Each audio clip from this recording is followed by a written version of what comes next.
चीज़ आपकी ज़िंदगी में शामिल है। आज वही सारी चीज़ों को लेके हम लोग बात भी करेंगे कि किस तरीके से हमें क्या पकड़ना है और किन चीज़ों को छोड़ देना ज़रूरी है। और आज वचन भी यही कहता है, जब कलाम को हम लोग देखते हैं, एक राजा बली 19 से 20 तक जब हम पढ़ते हैं तो वचन में प्रभु कहता है, एक राजा 19 से 20 तक जब पढ़ते हैं तो प्रभु वचन में सुंदर तरीके से हमसे बातें करता है, क्योंकि वचन सच्चाई है और वचन हकीकत है जो हमें तैयार करता है। क्योंकि वचन को जानना ज़रूरी है और जब आप वचन को देखते हैं तो परमेश्वर वचन में एक ही बात हमसे कहता है, क्योंकि वचन हकीकत है। और मैं चाहता हूँ आप लोग शामिल हो जाएं मेरे साथ मिलके। और वचन में प्रभु एक ही बात को कहता है, तब वहाँ से वह चला दिया और शाफात का पुत्र एलीशा उसे मिला, जो 12 जोड़ी बैल अपने आगे किए हुए स्वयं 12 को के साथ होकर हल जोतता रहा। उसके पास जाकर एलीशा ने अपनी चादर उस पर डाल दी। तब वह बैलों को छोड़कर एलिया के पीछे दौड़ा और कहने लगा, मुझे अपने माता पिता को चूमने दे, तब मैं तेरे पीछे हो लूँगा। उसने कहा, लौट जा, ना तुझसे क्या किया है। कलाम में एक ही बात को कहता है। जब आप वचन को देखते हैं तो एक राजा 19 का 20 से 19 में एक ही बात को कहता है कि जब एलिया जा रहा था तो एलिया के साथ में एलीशा था। और कहते हैं एलीशा जब एलिया के साथ में आने के लिए उसने कहा कि मैं तेरे साथ चलूँगा और मुझे तेरे साथ ही रहना है और मैं अपने जीवन को, अपने परिवार को छोड़ के खुदा के कार्य में शामिल होने जा रहा हूँ।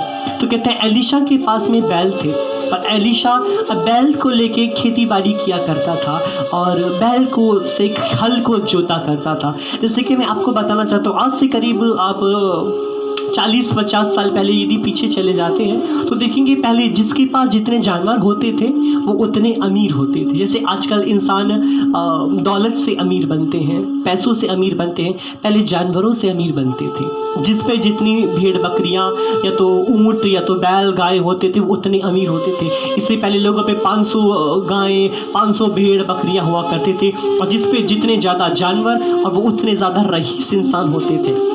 तो कहते हैं एलीशा के पास भी बैलों की जोड़ियां थी और कहते हैं वो बैल से हल चलाया करते थे, खेत को जोता करते थे। और जब एलीशा खुदा के कार्य के लिए निकलने के लिए आए तो कहते हैं एलीशा ने अपने जो बैल थे, पहले वो बैल को काट कर, उनका गर्दन काट कर वो खुदा के पीछे हो लिए थे। उन्हें छोड़कर वो निकले, क्योंकि बैल उसका रोजी रोटी था और बैल उसकी कमाई था कि जिससे वो हल जोता करता था और उस पर एक ही जरिया था कि सिर्फ वो बैल द्वारा ही अपने जीवन को व्यतीत करते थे, चलाते थे। और आज वचन भी है, कुछ चीज़ों को छोड़ देना ज़रूरी है, कुछ चीज़ों को छोड़ना ज़रूरी है। और एलीशा ने वो बैलों को ही छोड़ दिया। छोड़ना उसने ये नहीं छोड़ा कि रास्ते में छोड़कर किसी को देकर आ गए, क्योंकि एलीशा को मालूम था शायद कभी मेरे मन में फिर ख्याल आए खुदा के रास्ते पे चलने के बाद, जब परेशानी या समस्या आए तो फिर ख्याल आए कि मेरे पास तो मेरी बैल है और मैं जाके क्यों ना दोबारा से खेती जोतना शुरू करूं। तो उसने वो ख्याल को ही ख़त्म कर दिया कि जिस कारण वो ख्याल हो वो उसकी जड़ को ही ख़त्म कर दिया। ना बैल होंगे ना ख्याल आएगा। सबसे बड़ी बात आ जाती है, मैं बताना चाहता हूँ आज वचन थोड़ी टफ भी है, इसलिए अपने दिमाग को आप खोल के रखिए, अपने दिमाग और आंखों को खोल के रखिए, क्योंकि आज वचन ही है कि परमेश्वर के पीछे चलने के लिए और कुछ चीज़ों को छोड़ना आपको ज़रूरी है। क्या चीज़ों को आप छोड़ते हैं, इसलिए वचन के लिए अपने दिमाग और अपनी आंखों को खोल के रखें कि आज परमेश्वर के पीछे चलने के लिए हमको क्या क्या छोड़ना ज़रूरी है, क्या क्या छोड़ना ज़रूरी है। जैसे कई बार होता है जो परमेश्वर के लिए आप जब निकल जाते हैं, इंसान निकलने के बाद अपनी पिछली ज़िंदगी को फिर दोबारा याद करता है। आप जब यहाँ पर आते हैं, आप समस्या होने से आप खुदा में आते हैं। बहुत से लोग वो ग्लोरी देखकर आते हैं कि भैया मीटिंग में जाते हैं और अच्छा खाने को मिलता है, नाम होता है, चमक होती है। बहुत से लोग वो चमक को देखकर आते हैं पर चमक के पीछे के हिस्से को नहीं देखते। जैसे कि मेरा मीटिंग का लोग पहले कहते थे, हम सॉरी बता रहा हूँ, वो कहते थे हमें पहले मालूम नहीं था कि ऐसा भी होता है। तो मैंने कहा अब तो मान चल गया ना, अब तो जान गए ना, अब बोलो आगे क्या करना है। क्योंकि आप एक पहलू देख कर आ रहे हैं, आप उसका दूसरा पहलू नहीं देखते। आप एक हिस्सा देख रहे हैं, उसके पीछे का हिस्सा नहीं। आपने अनुग्रह देखा है, वो चमक को देखी है, वो दर्द को नहीं देखा, वो पीड़ा को नहीं देखा, वो समस्या को नहीं देखा। जैसे कि आज को बहुत से लोग देखते हैं कि मैं प्रचार करता हूँ और खुदा का खादिम बन के खड़ा हूँ, पर यहाँ तक पहुँचने का सफ़र कोई नहीं देखता। बात सारा है ना कि इंसान ये देखते हैं कि मैं यहाँ पर बैठ के खुदा का कलाम सुना रहा हूँ, या आप लोग वचन सुन रहे हैं, या मैं जगह जगह जाके जो वचन का प्रचार करता हूँ, जो लोग अभी शामिल हो चुके हैं, उन्होंने ये देखा कि बहुत अच्छा ज़िंदगी है, कहीं भी रहो अच्छे से ऐश मिलते हैं, आराम मिलते हैं, लोग सेवा टहल करते हैं, पर यहाँ तक पहुँचने का सफ़र नहीं जानते ना। बहुत कम लोग हैं जो यहाँ तक, इसलिए आप लोग यहाँ तक पहुँचने के सफ़र को नहीं जानते कि यहाँ तक पहुँचने के सफ़र कैसे है। वो पिछला ज़िंदगी से वाकिफ़ नहीं है, क्योंकि आप आज की चमक देख रहे हो, वो बीता हुआ पल नहीं देख रहे हो, यहाँ तक पहुँचने का सफ़र कैसा था। इसलिए अक्सर होता है कि बहुत से लोग आते हैं और निकल जाते हैं, देखेंगे बहुत से आएंगे वो निकल जाएंगे, क्योंकि वो जो देखकर आ रहे हैं वो सब समय नहीं रहता। ध्यान रखिए, जो चीज़ आप देखकर आ रहे हैं वो चीज़ सब समय नहीं रहने वाली। यदि आप चंगाई देखकर आए हैं तो चंगाई सब समय नहीं रहेगी, आशीष देखकर आए हैं तो आशीष सब समय नहीं रहेगी। ध्यान रखिए, सूरज भी सब समय नहीं रहता ना, शाम होने से भी ढल जाया करते हैं, फिर रात आ जाते हैं। इसलिए देखना जरूरी है आप क्या देख कर आए, किस चीज को आप देख कर आए हैं और क्या आप छोड़ कर आ रहे हैं। उत्पत्ति की पुस्तक 12 का 1 जब आप पढ़ते हैं तो वचन में प्रभु यही कहता है। उत्पत्ति 12 का 1 जब पढ़ते हैं तो कहता है, यहोवा ने अब्राहम से कहा, अपने देश और अपने कुटुंबियों को और अपने पिता के घर को छोड़कर उस देश में चला जा जो मैं तुझे दिखाऊंगा। अब कलाम में कहता है, परमेश्वर ने जब फर्स्ट पर्सन अब्राहम को बुलाया, अब पहले तो एक चीज को जान लीजिए, अब्राहम वो पहले व्यक्ति थे जिसे खुदा ने बुलाया था। नूह को खुदा ने चुना था उस समय के लिए जिस समय जल प्रलय हुआ था। नूह को खुदा ने बुलाया नहीं था, नूह को खुदा ने चुना था, और उसके बाद पहला व्यक्ति अब्राहम था जिसे खुदा ने बुलाया था। गॉड्स कॉलिंग अब्राहम, पहला इंसान जिसे खुदा ने बुलाया था अब्राहम, और अब्राहम को बुला के खुदा ने एक संबंध जोड़ा था। परमेश्वर ने एक संबंध जोड़ने के लिए पहली बार खुदा की आवाज़ सुनी थी अब्राहम ने, और एक संबंध जोड़ने के लिए बुलाया था कि मैं तुझसे एक रिश्ता रख रहा हूँ। और अब्राहम को जब परमेश्वर ने बुलाया, कहा तो अपने घर, अपने माता पिता, अपने परिवार को छोड़ के तू मेरे पीछे को ले। और मैं बताना चाहता हूँ, जहाँ पे अब्राहम रहा करते थे, कहते और उस देश को छोड़ के अब्राहम परमेश्वर की आवाज़ सुन के निकल पड़े। अब्राहम जहाँ रहते थे वहाँ पे देवियों की पूजा हुआ करती थी। उस देश में देवी की पूजा हुआ करती थी, देवी का पूजा हुआ करता था वहाँ पे, और अब्राहम उन्हीं के बीच में रहते थे। और अब्राहम अपने बाप की जागीर पे रहते थे। और अब्राहम जब अपने घर से निकले थे तो खाली निकले थे। अपने बाप के घर में अब्राहम अपने बाप की भेड़ बकरियों को चराया करते थे, और एक ऐसे देश में थे जहाँ खुदा का नाम भी नहीं था। उस देश में खुदा का जिक्र नहीं था। और अब्राहम अपनी बीवी सारा को लेके और अपने भतीजे लूत को लेके निकल चुके थे। और कहता है, पहले निकलना अपने असूल, कहते सबसे बड़ी बात है निकलने के अर्थ क्या है, कि पहले सबसे बड़ी बात है कि जब परमेश्वर आपको पुकारते हैं, आप किस चीज से बाहर आ रहे हैं। सबसे पहली बात है कि अपने उसूल को छोड़ना। अब्राहम जब परमेश्वर के पीछे निकले, अब्राहम ने सबसे पहले कि जिस जगह में वो सालों से इबादत करते थे, जिनका उस चीज को उसने छोड़ा, जो उनका नियम कानून था, क्योंकि जिस देश में अब्राहम रहता था वहाँ पे देवियों की पूजा हुआ करती थी। अब्राहम उस जगह को छोड़ के निकल गया। उससे बड़ी बात है कि पहले जब परमेश्वर आपको बुलाते, सबसे पहले आपको अपने असूल को छोड़ना जरूरी है, कि जो आपके असूल हैं, कहते हैं असूलों से निकलना है, कि जो आपके उसूल है। देखेंगे इंसान अपने अपने उसूलों में चलता है ना, वो अक्सर लोग बोलते हैं मैं ऐसा सोचता हूँ, मेरा तो ये ख्याल है। ये आपका ख्याल है, ये आपके उसूल है, ये खुदा के नहीं है। जब परमेश्वर ने आपको बुलाया तो इंसान को सबसे पहले अपने उसूल को खत्म करना जरूरी है, कि अपनी सोच को मार देना। अब्राहम जब निकले थे तो वहां का कुछ नहीं अब्राहम के साथ था। ध्यान रखिए, वहां से जो निकला था वो अब्रम था, और जिसे खुदा ने बुलाया था वो अब्राहम था। हालेलुया, वो अब्राहम था, क्योंकि खुदा ने बुला के उसका नाम भी बदल दिया। ये नाम लेके भी नहीं तुम जा सकते, खुदा ने नाम तक बोला, अब्राहम ने नाम भी छोड़ दिया, क्योंकि उसके नाम अब्रम थे। और खुदा ने कहा ये नाम लेके नहीं निकलना है, जो निकलने वाला है वो अब्राहम निकलने वाला है। अब वो एक नया नाम लेके परमेश्वर के पीछे निकले और कहते हैं वो उसने अपने उसूलों को छोड़ना। और आज खुदा भी हमसे कहते हैं हमें अपने उसूलों को छोड़ना जरूरी है। कहते हैं याकूब ने आशीष के लिए एकजुट हुआ। कहता है याकूब को जब परमेश्वर ने बुलाया था तो कहते याकूब आशीष के लिए लड़ा, बोला और आशीष के लिए पूरी रात को जंग भी किया, लड़ा भी और आशीष पाया भी। कहते अब्राहम के बाद जब इसहाक और इसहाक से फिर जब याकूब पैदा हुआ, याकूब भी भाग चुके थे अपने परिवार से। याकूब भी अपने घर को छोड़ के भाग चुके थे क्योंकि उनके भाई एसाव उनके पीछे पड़ चुके थे मारने के लिए। और याकूब भी जब छोड़ के निकले थे, याकूब भी अकेले थे।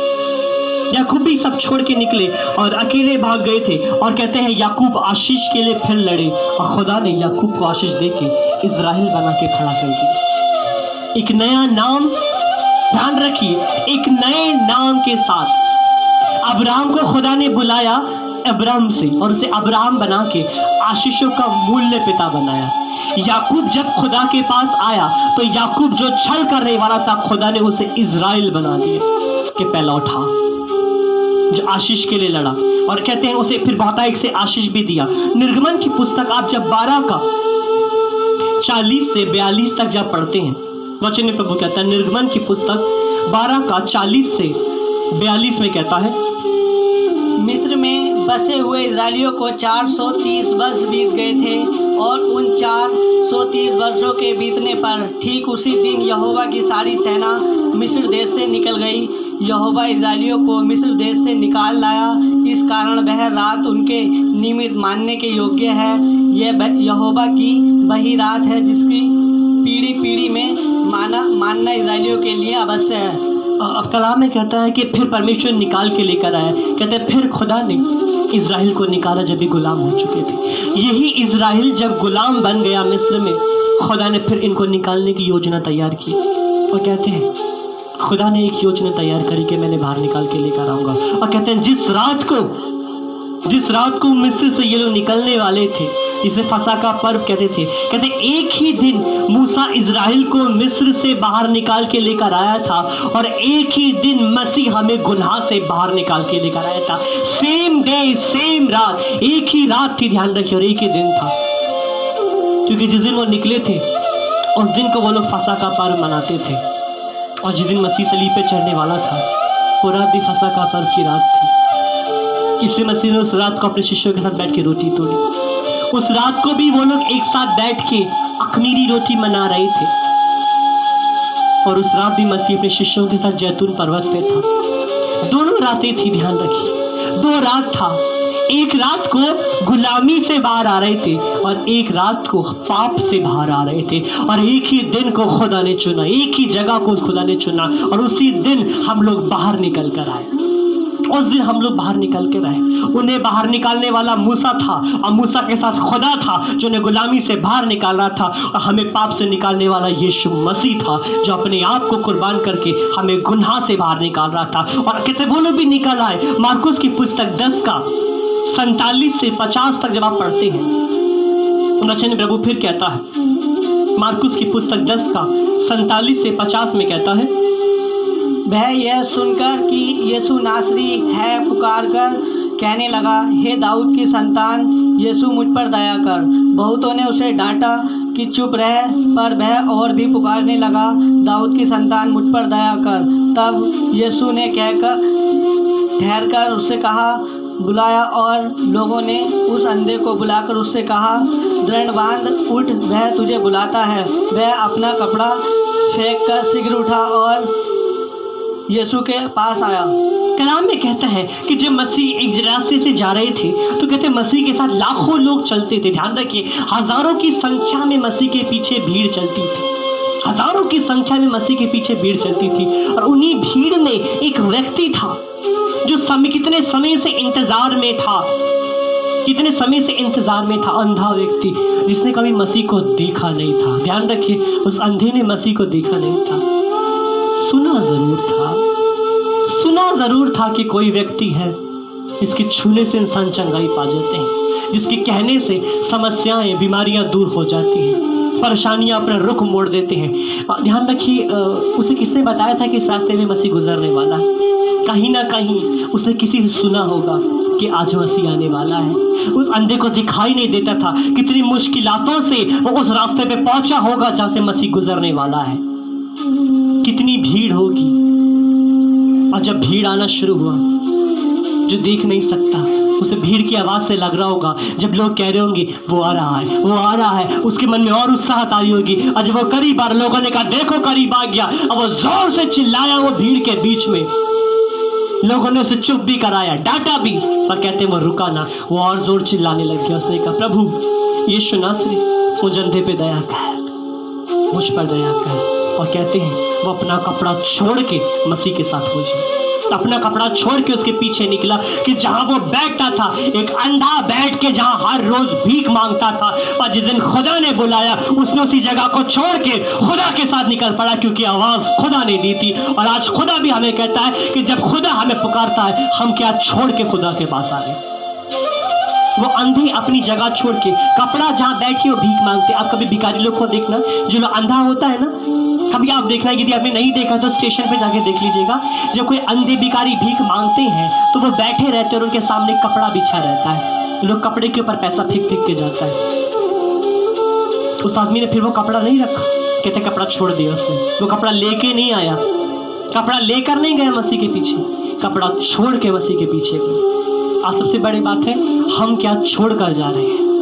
ध्यान रखिए, आप खुदा के पीछे क्या छोड़कर, जैसे कि मैंने शुरुआत में कहा कि आप अपने असूल को छोड़ते हैं। नंबर 1, क्या हम अपने असूल को छोड़ते हैं, जो हमारे असूल है? क्या हम अपनी सोच को छोड़ते हैं, जो मेरी सोच है? क्या अपने आचरण को, अपने स्वभाव को, या अपने आप को? कलाम में कहता है जो अपने आप का इनकार करता है वही मेरा शिष्य कहलाने के योग्य।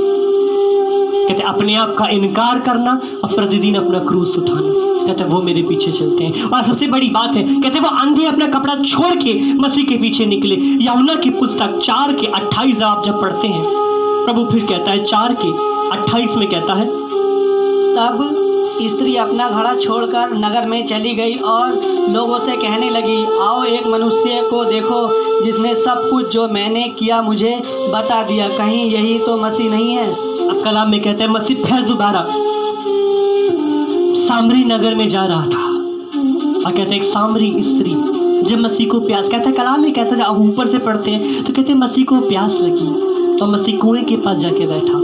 और कहते वहां पे वो जो औरत आती थी वो हर रोज बहुत दूर से पानी भरने के लिए आती। जैसे आजकल आप लोगों के यहाँ तो नलके हैं, आप लोग हैंडपंप चलाते पानी आ जाता है, नलका खोलते पानी गिरने लग जाता है, आप लोगों को पानी का दिक्कत है। और यदि आप राजस्थान साइड में जाएं या कुछ कुछ एरिया में जाएं जहाँ आज भी पानी की बहुत दिक्कत है, जहाँ पानी लेने के लिए आज भी मीलों पैदल जाना पड़ता है। आप लोग सिटी में रहते हैं, आप लोगों को पानी मिल जाता है, पर आप कुछ कुछ इंटीरियर जगह में जाएंगे जहाँ आज भी पानी के लिए बहुत दिक्कत है। जब उड़ीसा में गए थे, एक जगह उड़ीसा में गए थे, मुझे जगह ध्यान नहीं आ रही है, और ये बहुत इंटीरियर जगह था।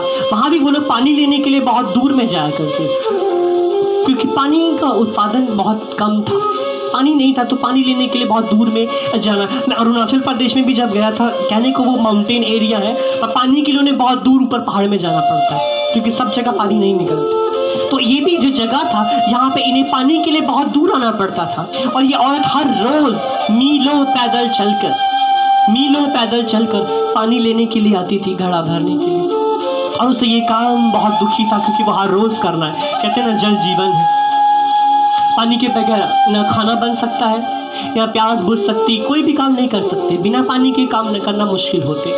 कपड़ा धोने में, खाना बनाने में, सफाई में, हर एक चीज़ में पानी की ज़रूरत। इंसान का शरीर में भी 70% पानी ही है ना, पानी होना बहुत ज़रूरी है। और उसे मीलों हर रोज़ धूप में आना पड़ता था, हर रोज़ वो पानी भरने कुएं में आते थे।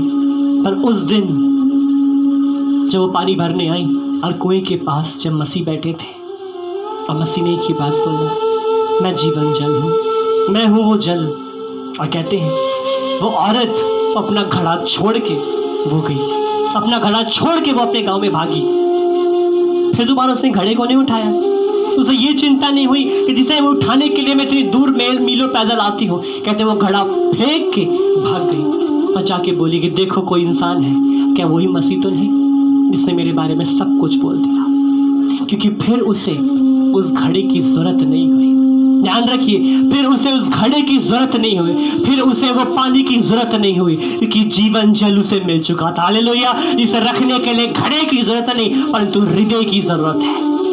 इसे रखने के लिए हृदय की जरूरत है, और वो जल लेकर। उसे घड़े का चिंता नहीं है कि मैंने घड़ा फेंक दिया, ये पानी कहाँ से लेकर जाऊंगी, मेरे घर में पानी नहीं है तो खाना कहाँ से बनेगा, और मेरे कपड़े कहाँ से धुलेंगे, मेरा काम कहाँ से होगा। चिंता नहीं। आज हम देखेंगे आप बहुत कुछ सोच लेते हैं, आपको बहुत चिंता है, कहाँ जाएंगे, कहाँ खाएंगे, कहाँ रहेंगे, हम बहुत सारी चिंताएं करते हैं। आज परमेश्वर के लिए निकलने के लिए बोलो तो हमें बहुत चिंता है। यदि अभी मसीह में बोलो, मेरे पीछे बोले अब 10 बार कहाँ जाना है, अच्छा कैसे जाएंगे, कौन सा गाड़ी से, कहाँ रहेंगे, कितने दिन के लिए, कब वापस आ रहे हैं, 10 सवाल हो जाते हैं। ध्यान रखेंगे आपके 10 सवाल हैं। उस दिन एक सवाल भी नहीं था, सिर्फ एक जवाब था, यीशु मसीह। हालेलुया। यीशु मसीह। सवाल कोई नहीं था, सिर्फ जवाब एक था, और वो था यीशु मसीह। कहते ये औरत भी छोड़ के मसीह के पीछे गई और जाके सबको बताने लगी। और जो आप पढ़ते उत्पत्ति ग्रंथ पढ़ते हैं 39 का 11 से 12, आप जब पढ़ते हैं उत्पत्ति ग्रंथ 39 का 11 से 12,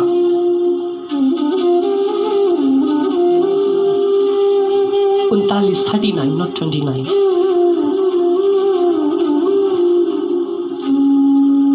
एक दिन क्या हुआ कि यूसुफ अपना कामकाज करने के लिए घर में गया, और घर के सेवक में से कोई भी घर के अंदर ना था।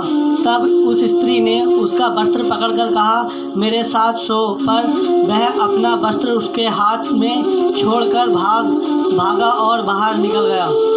और जब आप कलाम को देखते हैं तो कहते यूसुफ, जिसके भाइयों ने उसे बेच दिया, याकूब का जो छोटा बेटा था यूसुफ, याकूब का छोटा बेटा यूसुफ था, और जिसे इसके भाइयों ने बेच दिया था। अब यूसुफ के बारे में पढ़ लीजिएगा बाद में, बाइबल में से देख के, यूसुफ के बारे में उत्पत्ति ग्रंथ में लिखा है। और कहते हैं जब इसे बेच दिया था तो इसे पुतीफर के घर में ये काम करते थे।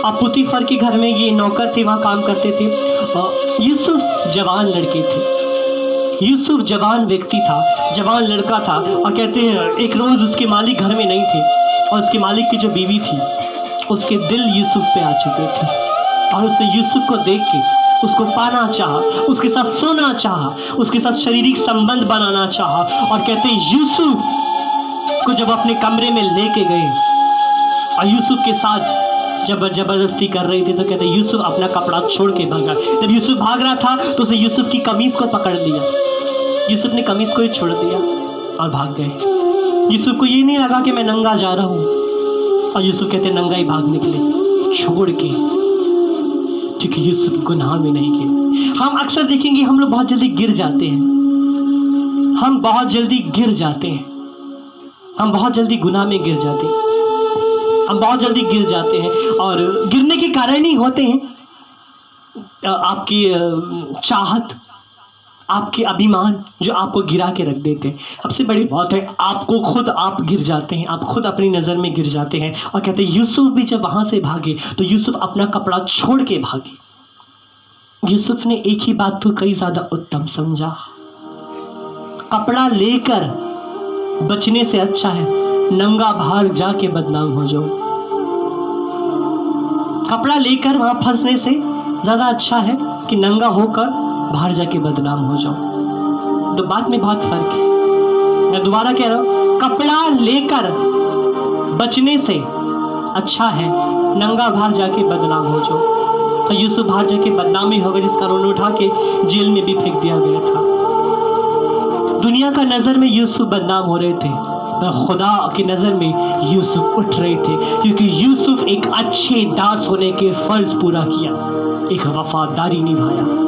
मालिक का जो बीवी है उस पर नजर नहीं डाला गया था। क्या यूसुफ चाहते तो उसके साथ सो नहीं सकते थे कि यूसुफ मर्द नहीं थे, पर यूसुफ ईमानदार थे। उसे पता था मैं अपने मालिक की वफा करता हूँ। ये बात किसी को मालूम नहीं चलती, पर उसे ये मालूम था खुदा तो जानता है। कितनी सारी चीजें हैं जो हमारे जिंदगी में गुनाह घुस जाता है, अब उससे किसी ने नहीं देखा, कोई नहीं जानता। पर ध्यान रखिए बंद कमरे की बातें भी खुदा जानता है, वो छुप की बातें भी परमेश्वर जानता है। कहता उसकी नजर से तुम छुप नहीं सकते। दाऊद यही कहता है, मैं तुझसे भाग कर कहाँ जाऊँ, तेरी नजरों से भाग कर मैं कहाँ जा सकता हूँ, तू हर जगह है। बहुत सारी चीजें हैं जो हम छुप कर करते हैं, जो हमें लगता है नहीं पता, खुदा वो भी देख लेता है। कहता है कहते हैं बुराई को और दोस्ती को छोड़ना। किस तरीके से अब हम बुराई और दोस्ती को छोड़ते हैं। देखेंगे आपकी ज़िंदगी में कुछ कुछ हिस्सेदार, कुछ कुछ आपके मित्र और कुछ कुछ आपके दोस्त या हिस्सेदार हो सकते हैं जो आपको बुराई में लाकर धकेल देंगे। आपके कुछ कुछ दोस्त भी हो सकते हैं। निर्भर करता है कि आप उन्हें किस तरीके से आपने पकड़ के रखा है, जो आपको खुदा से भी हटा सकते हैं। मेरी ज़िंदगी में मेरे बहुत फ्रेंड थे, मेरे बहुत दोस्त थे, मुझे दोस्त बनाना बहुत पसंद था। खुदा में आने से मुझे सब कुछ छोड़ना ही पड़ा। रात में सब, जब मैं प्रभु में आया, जब मैं खुदा में नहीं था मुझे वो सही लगते थे। खुदा में आने के बाद सब गलत लगने लग गए, क्योंकि खुदा असली चेहरा दिखा रहा था। फिर सिर्फ एक ही दोस्त दिख रहा था, यीशु मसीह। ध्यान रखिए, आपके दोस्त आपको गिरा देंगे, शायद जिनके साथ आप जुड़े हुए हैं वो आपको गिरा के रख देंगे। और आज निर्भर है, इससे आप देखेंगे मसीह आपके साथ हर एक रिश्ते में रहता है। वो आपको दोस्त कहता है, पिता कहता है, पति भी कहता है। वो हर एक रिश्ता बना के आपके साथ रहता है, माँ की तरह तसल्ली भी देता है, क्योंकि ये दुनिया के रिश्ते आपको खुदा से अलग कर देंगे और आपको बर्बाद करके रख देंगे। 1 शमूएल 9:17 जब आप पढ़ते हैं, प्रभु फिर कहता है, 1 शमूएल 9:17 में कहता है,